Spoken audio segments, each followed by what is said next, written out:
Hi folks. So, I don't know if I'm saying this correctly. Panto Reo. Pantos Reos or something, I'm not sure. Terence McKenna spoke about it. It's from Heraclitus, Greek, which actually means all flows. And I remember McKenna talking about this and saying that it all flows, your joys, your hopes, your pains, your sufferings, your insights, etc. The understanding is that you never step in the same river twice, right? What's it? Yeah, something like that, because it's all changing and you're forever changing, and the river's changing, something like that. I don't know, I'm just collecting my thoughts here this morning, but I mean that's huge. It all flows, and it all eventually, from the physical level, returns to dust. It all does, eventually. I mean, everybody every animal everything in a sense, the buildings, the countries, whatever it might be, over enough time, okay, you're going to live that long, but if you did, you'd see that everything eventually just returns to dust and to ash and to the ground, okay? And yes, there's a recycling and there's a renewal of things, but essentially, the world as you know it, and everybody that you know it, and yourself as you know it, your narrative and your story will cease to exist. And so that's an alarming thought. I mean, it's an alarming thought to know that your terrible past, is said and done, although, it still lives within you, or it still lives within myself to some degree.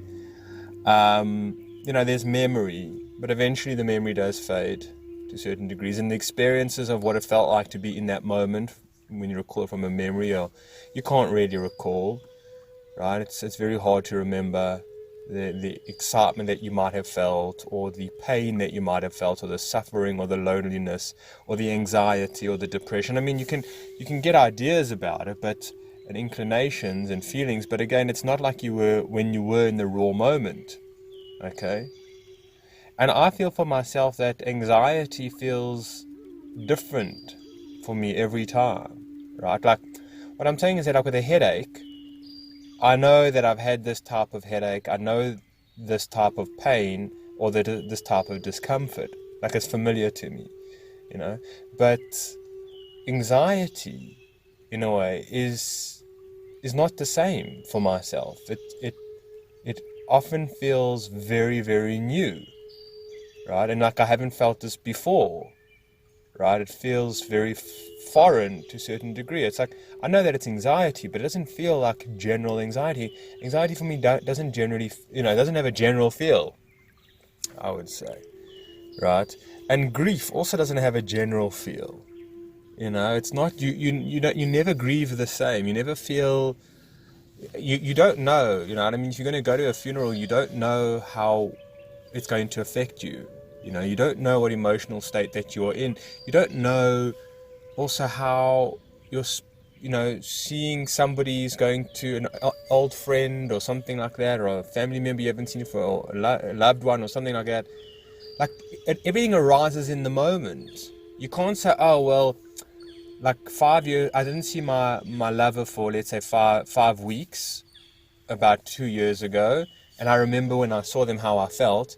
Then now you're going to feel the same way if your lover goes away for 5 weeks and then you see them again, right? You don't know how you're going to feel.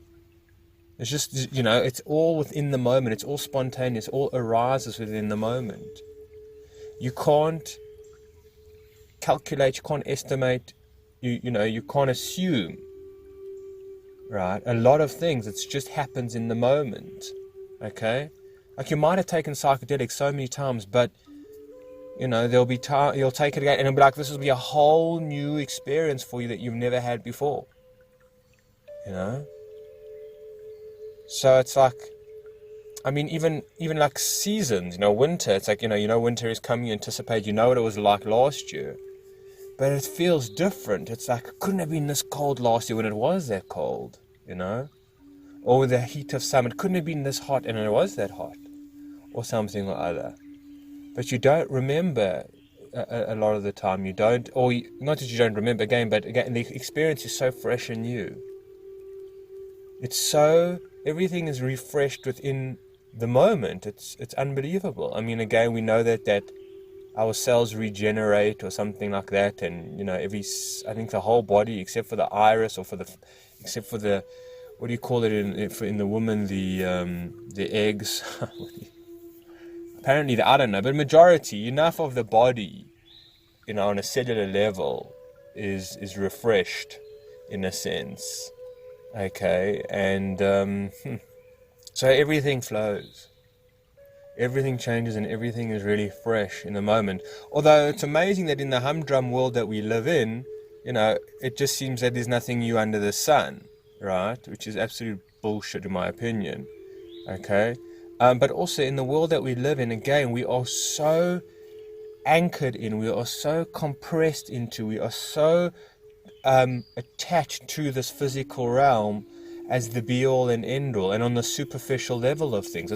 This surprises me, this shocks me a lot of the time, about how much we are invested in materialism, or in dogma belief of this, so focused, I'm just opening the door here, so focused on the material of things. Now, it's important to be, focused on material. It's important to be focused on your finances, on your physical well-being. Of course, especially like if we were living in tribal times or nomads or whatever it is, that the future generations depended on our ability to hunt, to grow vegetables, tend to the fields, tend to the cattle, right, the lay of the land, and the know-how of the land, the herbs, the medicine plants, whatever. Like, that was important. You had an investment on a material level to pass it on. But in today's world, you don't really need to, right, because that's been taken away. But I'm saying the fixation on the material, and I'm just saying it's like an identity just amazes me. It's like, because this is not the be-all and end-all. Like, this is just, an experience. Like, it's not, we've made it like the biggest deal that there is around. And it is to a certain degree, well, while we're in it, but we haven't got a higher perspective. We haven't got a broader perspective, right? The fact is that, like, this is just a passageway, this existence. This is just, a stop-off point, in a sense, right? What those speed, no, it's not a speed stop, but like a place where, it's so temporary. It is so absolutely temporary that, we do not appreciate how temporary it is. And we don't live with that in mind. We really, really don't.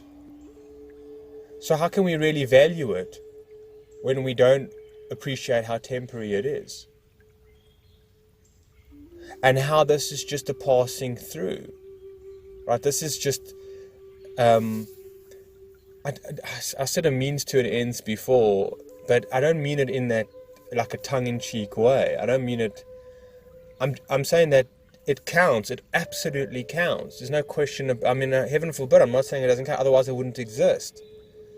But the approach that we take to it, in the way that we think it counts, right? As it's such a big story, how I feel how parents have such control over their children, in the sense of, like, having to believe that their children belong to them, type of thing, something or other. One sec. So, just got disturbed. I hope they didn't hear me. It's people that I'm staying at, and I was just, they have children, and, like, what was I saying?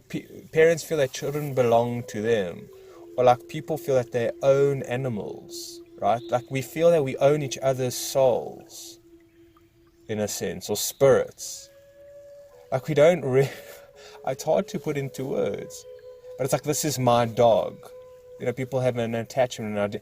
This is not, it is your dog to take responsibility of it, but your dog is here to have an experience. Your dog is not just here for your own self-service. But people feel that their children, in a way, a lot of the time is there for their self-service. So they're not here for you. They're here for themselves. And you're here to give them that opportunity, for an opportunity for themselves. Right? I mean, it's just, you barely own anything. Right? And you barely have any attachments. In reality, you barely have any attachments.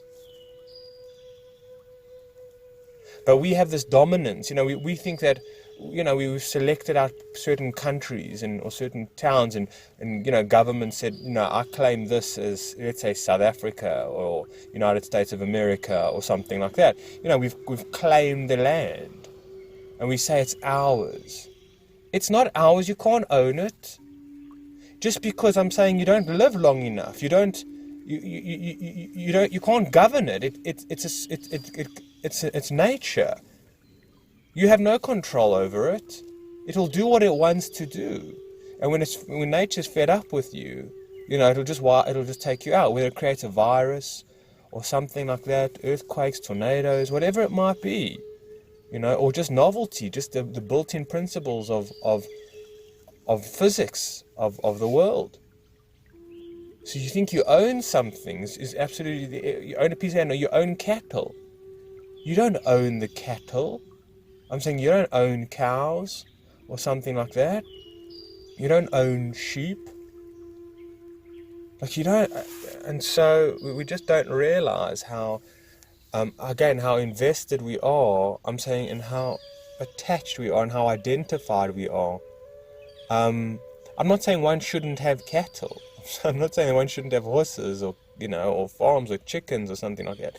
But it's an identity where you think that this actually counts in regards to your purpose, your meaning. Or something like that, or your status or something. It's absolutely ridiculous. Status is the most absurd thing. It is the most absurd thing. That you're wasting so much breath, energy, time, sweat, blood, and tears on status, that which is so conditional, that which is so temporary. It's such a sellout of a game. It's such a waste of time. To be invested most of the time in also people pleasing. It's like, and I'm very guilty of people pleasing. I'm very guilty of it. There's no question about it. So these kind of things. So we have this impression, just jumping around here, that I don't know. We have these acquisitions or something like that. These.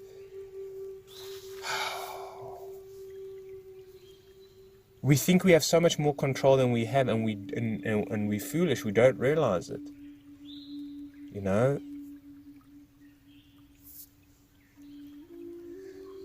Like what I'm saying is that this is like a story, this is a narrative, this is a stage of life, right? This is a movie in a way that will come to an end, all right? For you, for everybody. And what I'm saying is that, if you think about a movie, and you're an actor in a movie, I'm saying in Hollywood or something like that, and you're so invested in your character, and you're so invested in getting the other, your role is to get the other characters to like you and approve of you and to recognize you as somebody special, right? And that you're so invested in that you don't want to admit at the same time that when the movie's finished, when the story's done, and in the final cut, the final scene ends, that's it. That's it, right? You can't continue it. It's over, right? The story has come to an end. It's completed what it needs to complete. And that's the story of our lives, right? When your story is finished and over, it will be over. And you can't continue it. Do you understand this? We can't continue it. It's not in our hands. It's not in our control. We can try our best with technology to try and live forever or something like that, right? Which who knows? I don't know how would that be possible or something like that. But nonetheless, like, I mean, well, what kind of movie would that be like? How would that really be? I mean, our concern over death is it's so important. It's not fear of death, but a respect of death, a reverence for death, right? Is so important. A reverence for that it will all come to an end. Okay? But again, not with no purpose in mind. I mean, I'm really feeling so much more that, again, that this is just a walkthrough. This is just a passageway. This is just like, when you're traveling and you in transit, you go on, whether it's a plane or maybe a bus or a train or something like that, and you're traveling from South Africa, let's say for myself, to Australia or somewhere else, and I stop in Addis Ababa, on a way, I'm in transit. And then I leave. And so that's what I'm saying, is that we part from this world. Okay?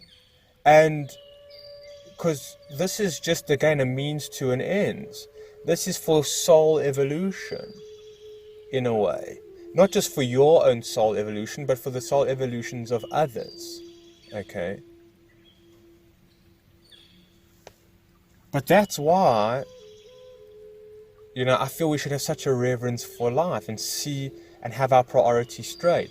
But we know that, that there's trickery on this planet. There's trickery on this planet, and we have been narrowly focused on the material, right? On the long-lastingness which doesn't exist, right? Like, it's an illusion. We've been narrow-mindedly focused, and we live in a matrix world that tells us that this is the be-all and end-all, this existence. And not from an atheistic point of view, but I'm saying the way that it is engineered, the way that it is designed, with the intention behind it, is that, get rich or die trying, that what you have in this world is all that you will ever have. That's the fixation. We don't see it from a spiritual gain point of view or a soulful gain point of view. We only see it as if the guy with the most toys wins. That's the philosophy that we have. That's the philosophy that we have. That the guy with the most, or the woman with the most toys wins. And what are the toys? And so where do we get this theory from? How did we come to be so perverted in the sense of what is true, what is reality, And so for most of us that have been so well engineered and conditioned, right, into the hard knocks reality, into getting the most toys, right, and status is being one of them. For most of us, right, there's such a void inside. There is such a deep void of emptiness inside, even no matter how religious you are. I really feel, okay, for some there are exceptions to the rule, but for most people, right, it's not that they believe in the God of their religion. They believe in the crowd of their religion. They believe that they're part of it. They're part of the prayers. They're part of the the tools that they use, the instruments that they use in their religion, the holy days. They're part of a team. And then there's us, and then there's verse them. It's very little to do, I feel, in genuineness about what the divine really is. I mean, yes, they talk about that, about the afterlife, and and getting to heaven or hell or something like that, or such, but it takes up maybe 1 or 2% really of, I find, religious texts. I'm talking about more of the Western religions in a sense. I mean, but even Buddhism in a way. Depending which type of Buddhism,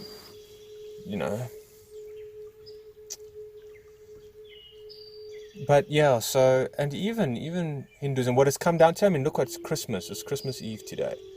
It's been completely exploited for what it's possibly truly about. But it's even been written into the books wrong. Even the books have been doctored.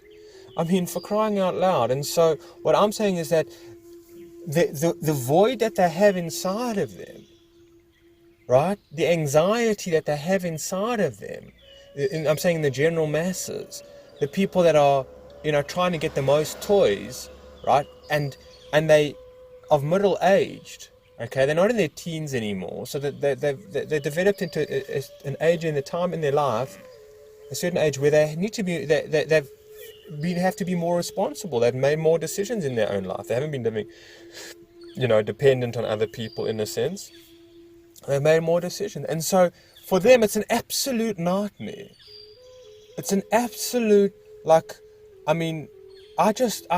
it just frightens me to think when I see these other people, right, and how they don't know what they involved in. They don't know what they've signed into. They don't know what's really going on. Folks, I was watching this trailer. I wouldn't be able to watch this series, maybe some of you have. I think it's called American Gods. And in the trailer, the guy asks he says, I might have said this before in another talk, but it is cuts right to the bone, eh? Really cuts right to the bone. And they say that you have two choices. It's heavy. Either you feel that you are crazy, or you feel that the world is crazy. Pick one. Pick one. What's most likely going to be? What's it going to be? You can see, you understand, and you've had to ask this question yourself many a times. And so, wow, folks. Wow, really. Big time here, big play going on here, Big happening here, man, This is really, we talk about courage, we talk about heroism, being heroic, right? We talk about pedal to the metal here, This is what we're talking about. This is what we're talking about, to have your own independence, I'm saying your own self-confidence. Confidence is key. Confidence is self-belief, right? Anyways, and so it's so large. And so the thing is that for myself personally, right, sure, it's absolutely overwhelming. And it's also overwhelming in the sense that, I feel that I can do rather not much for, people in my life that are trying to get the most toys before they die. There's not much I can do for them. I'm friendly or whatever it is, but I realize, the more that I point things out to them, some of them, the more uncomfortable it makes them.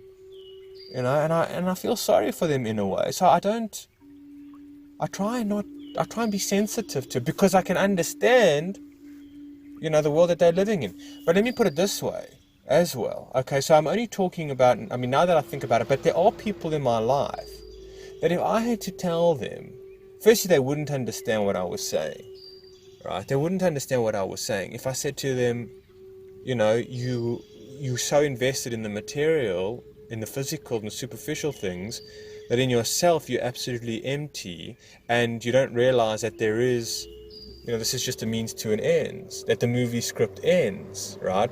And the idea here is soul growth. And there's such a thing called karma, and, you're possibly creating a lot of karma for yourself that you're going to have to clean up, right? You're going to have to clean up that you're involved in here. That means you're going to have to come back again, most likely. And I can tell you, whether or not they understand, they don't care. Some people absolutely do not care. I'm telling you, especially in this country that I can only speak about in this country. But they feel nothing. They say, I don't care. There is no conscience there, consciousness there. There is no soulness there. That, I'm sitting here. there is nothing there to even have regret, to even have a doubt. They can't connect to what I am saying. They can't relate to it whatsoever. And they don't care. It doesn't frighten them in the least. It doesn't shake them up. It doesn't unnerve them. It doesn't do diddly squad to them. Maybe through trauma, it can happen. Maybe, something maybe for some of them. But I'm telling you, for others, I don't give a shit. I don't care. I don't care if there's karma. I don't care if I'm stuck here. I don't care if I have to keep coming back and going on and again. I don't care that when I die, I might have a life reflection and feel shame and embarrassment. There isn't that spiritual consciousness that inside of them. There's no connection. There's nothing like that. They can't imagine it. They can't perceive it. They can't envision it. They can't connect with that possibility, right? Whether they're just in denial of it or whether they just are completely impossible to connect with. Like I'm saying, like there is no fear in them. There is no reverence in them. There's nothing. They don't give us a damn. What they will care about, right, is again being able to numb themselves, right? To numb themselves. So okay, I need my cell phone, I need my alcohol, and I need my TV. And for some, I need my medications. But some of them, they don't even, I'm just saying, it's like, I don't need that. If I've got my friends, if I've got my alcohol, if I've got my drugs, or whatever it is, if I've got my TV, I've got my cell phone, I don't care. I could be happy as a pig in shit. This will be the rest of my life. I won't get bored. I won't get disinterested. In fact, they're so dependent on it. They are so junkies that, like, I'm saying that they depend on it completely. Even though, they don't even have a choice of getting bored by it, by their technology, by their drugs, by their, whatever it is, their fast foods or something like that. Like, even if they did get bored, that's the only thing that they got. And if they didn't have that, they would become lunatics. They would become maniacs. Can you just imagine what would happen to some of them? It would be a freak show. If they were not being desensitized, numbed, it would be a freak show. You wouldn't believe what they'd get up to. They'd probably just murder each other. I'm sorry to say. And I think that's what we actually do. I think that's why we become so morally corrupt and we don't have any ethics and principles and values anymore. Because in truth, we have such a void and so much pain and so much darkness in us that all we can seem to do is cause pain and hurt to others and discomfort to others. So we can feel good about ourselves. Again, there's that word, it's a German word. It's getting pleasure from causing other people pain. I've spoken about this before. Causing pleasure, causing pain, to other people, exploiting them, right? And in other words, getting in touch, feeding off the darkness, because the darkness, right, the blackness, is an energetic supply for people. Like narcissism, in a sense, is an energetic supply. It's taking the energy of others for yourself to feel nourished. So it's this necrophiliac or something like that. It's the love of death.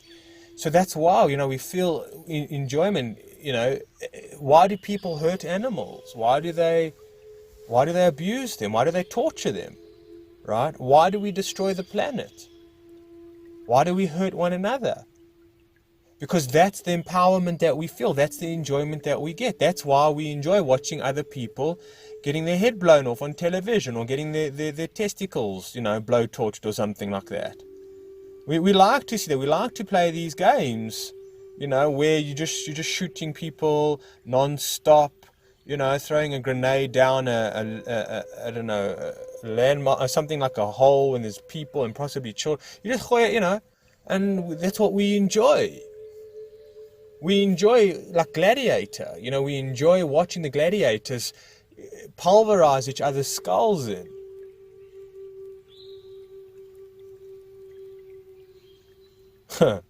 Anyways, I know it's heavy, it's dark, but the truth will set you free. This is about freedom. This is about truth. Who said the truth would be easy? Who said it would be, it would be easy to stomach or easy to bear? It's a freak show. It's frightening at times. But it's the medicine.